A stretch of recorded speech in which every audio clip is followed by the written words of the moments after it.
Hey folks, Grant over at Local Cooling Farms. We are in the phase where we are starting to clip, mow, bush hog, whatever you want to call it, the pastures.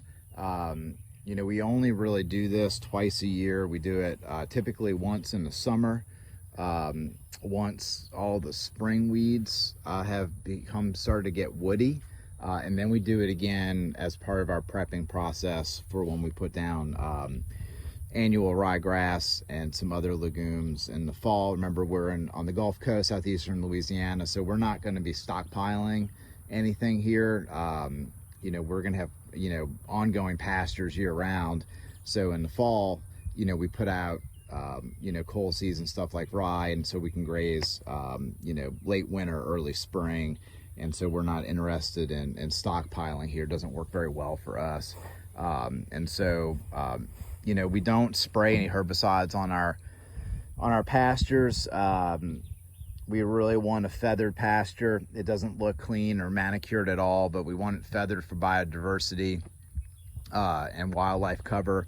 You know, we also want to grow our own biomass out in the fields. And when I say, you know, growing our own biomass, you know, this weed right here, this verbena, you know, it's the goats munch on it, the cattle will munch on it. You can see how something took a bite at it right there, and it's growing back with some auxiliary buds. So there is some browsing that happens on this plant. Butterflies really do like the flowers that it puts out, but this time of the year it doesn't do much. It gets super woody, and we want to get it down. And so when we come through and we mow and we bush hog, all this organic matter that's going to get chewed up in the bush hog is going to end up laying down on the ground, and that's going to create a really nice healthy mulch thatch layer in our pastures, and it's going to protect the soil. So you can see how the soil is getting exposed right there. We want to keep that covered up, you know, all the time. And so we're going to come and drop all this material down, and then a lot of the grasses and the other forbs are actually going to pop back pretty quick. And so, you know, we get what we can get out of it. You know, this is a goldenrod. You can see how something had clipped it right here, and it's starting to grow back. And if we had the goats back in this field, they would munch all this stuff off. But it's dry, it's not raining all that much, even though we have had good moisture. So it's actually a great time to come out here and then run the mower and just get all this stuff knocked down. And we just had the cattle in here not that long ago, and they're not due to be back into this paddock for about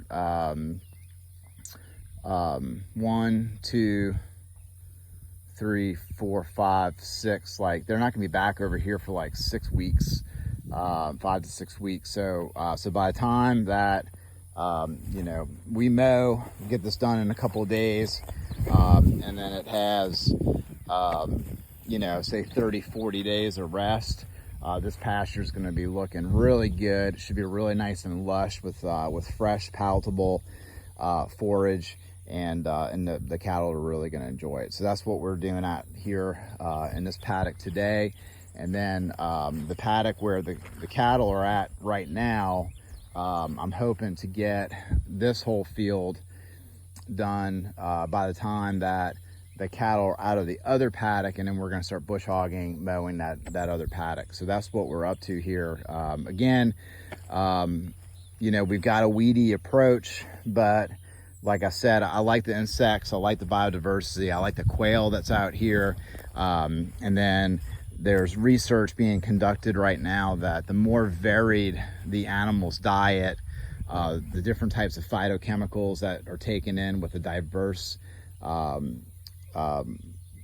know, spectrum or palette out there of plant species. Every plant has its own phytochemicals, its own compounds, its own mineral matrix.